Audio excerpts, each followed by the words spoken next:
இந்த சேனலில் பதிவேற்றப்படும் கதை அனைத்தும் கற்பனை கதையே. யார் மனதையும் புண்படுத்தும் நோக்கத்தோடு இதில் பயன்படுத்தும் பெயர், கதாபாத்திரங்கள் யாரையும் குறிப்பிடுவதல்ல. எல்லாருக்கும் வணக்கம்.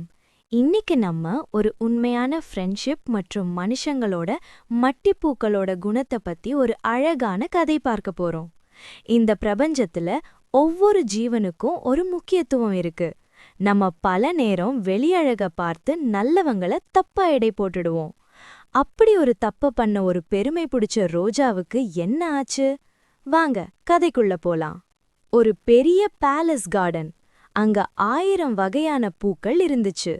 காலையில சூரியன் வரும்போ அந்த பனித்துளிகள் பூக்கள் மேல விசிறுதரு மாதிரி மின்னும். அங்கதான் நம்ம ரோஸ் இருந்துச்சு. அது ஒரு டீப் ரெட் கலர் ரோஸ். அதோட பெட்டல்ஸ் எல்லாம் வெல்வெட் மாதிரி சாஃப்டா இருக்கும். ரோஸ்க்கு தன்னை பத்தி ரொம்ப பெருமை. தினமும் காலையில எழுந்த உடனே பக்கத்துல இருக்கிற தொட்டி தண்ணிய பார்த்து, ஹே, நான் தான் வேர்ல்ட்லயே அழகுன்னு சொல்லிக்கும். ஆனா ரோஸ்க்கு ஒரு குறை இருந்துச்சு. அது என்னன்னா, அதோட பக்கத்துல ஒரு கேக்டஸ், கள்ளி செடி இருந்துச்சு. அந்த கேக்டஸ் பார்க்க ரொம்ப தடிமனா ஃபுல்லா முள்ள வச்சுட்டு எந்த ஒரு வாசனையும் இல்லாம இருந்துச்சு. ரோஸ்க்கு இது பெரிய அவமானமா தோணுச்சு. ஹாய் கேக்டஸ், இன்னும் நீ இங்க தான் இருக்கியா? நான் நினைச்சேன் என் கார்டன்காரன் உன்னை தூக்கி குப்பை தொட்டியில போட்டிருப்பான்னு. உன்னை பாரு, உன் மேல இருக்கிற முள்ளெல்லாம் பார்த்தாலே எனக்கு பயமா இருக்கு. என் பக்கத்துல வந்தா என் அழகு பெட்டல்ஸ் எல்லாம் கீறி போயிடும். கொஞ்சம் தள்ளி நில்லு. ரோஸ், நான் உன்னை தொல்லை பண்ண மாட்டேன். நான் என் இடத்துல தான் இருக்கேன். இந்த முள்ளெல்லாம் எனக்கு கடவுள் கொடுத்த கிஃப்ட். இது என்ன காப்பாத்தும். கிஃப்டா? இப்படி ஒரு முள்ள யாராவது கிஃப்ட்னு சொல்லுவாங்களா? என்ன பாரு, பட்டர்ஃப்ளை எல்லாம் ஏன் மேல வந்து உக்காருது. சின்ன பசங்க என்ன பார்த்து வாவ்னு சொல்றாங்க.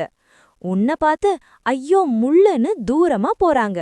உன் வாழ்க்கையில ஒரு யூஸும் இல்ல. ரோஸ், இப்போ உனக்கு அழகு இருக்கு. எல்லாரும் உன்னை தெருத்துறாங்க. ஆனா காலம் மாறும்போதுதான் நம்ம யாருன்னு தெரியும். வெயிட் பண்ணி பாரு.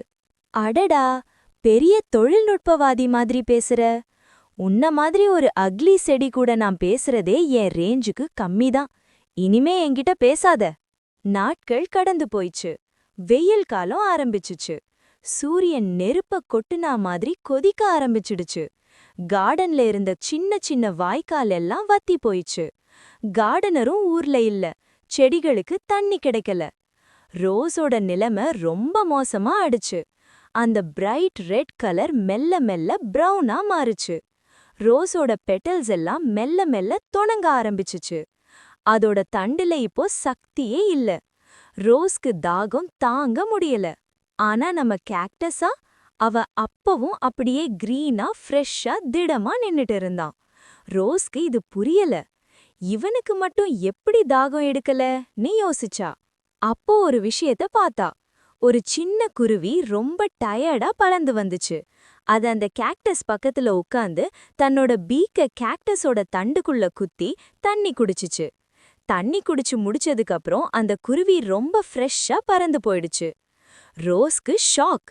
என்னது, இந்த கரடுமுரடான செடிக்குள்ள தண்ணி இருக்கா? ரோஸ்க்கு இப்போ தன்னோட தவிர்ப்பு தாங்க முடியல. ஆனா கேட்டா அசிங்கமா போயிடுமேன்னு நினைச்சா. கடைசில உயிரே போகும்போது பெருமை எதுக்கு? ரோஸ் ஒரு வீக்கான வாய்ஸ்ல, கேக்டஸ், என்னால முடியல. நான் செத்து போயிடுவேன் போல இருக்கு. உன்குள்ள தண்ணி இருக்கா? எனக்கும் கொஞ்சம் தர முடியுமா? நான் முன்னாடி உன்னை ரொம்ப அசிங்கமா பேசிட்டேன். சாரி. கேக்டஸ், ரோஸ், நான் உனக்கு உதவ பண்ண எனக்கு சந்தோஷம்தான். என்குள்ள நான் நிறைய தண்ணிய ஸ்டோர் பண்ணி வச்சிருக்கேன். இதுதான் நேச்சர் எனக்கு கொடுத்த பவர். நீ பயப்படாத. என்கிட்ட இருக்கிற மாய்ஸ்சரை நான் உன் ரூட் வழியா தரேன். கேக்டஸ் தலை நிமிர்ந்து அந்த குருவி கிட்ட சொன்னான். குருவி மக்களே, இந்த ரோஜாவுக்கும் கொஞ்சம் தண்ணி கொண்டு வந்து கொடுங்கன்னு. குருவியும் தன்னோட பீக்ல தண்ணி கொண்டு வந்து ரோஸ் மேல தெளிச்சு ஹெல்ப் பண்ணுச்சு. மெல்ல மெல்ல ரோஸ் திரும்ப உயிர் பெத்துச்சு. அதோட பெட்டல்ஸ் மெல்ல மெல்ல திரும்ப மலர்ந்துச்சு.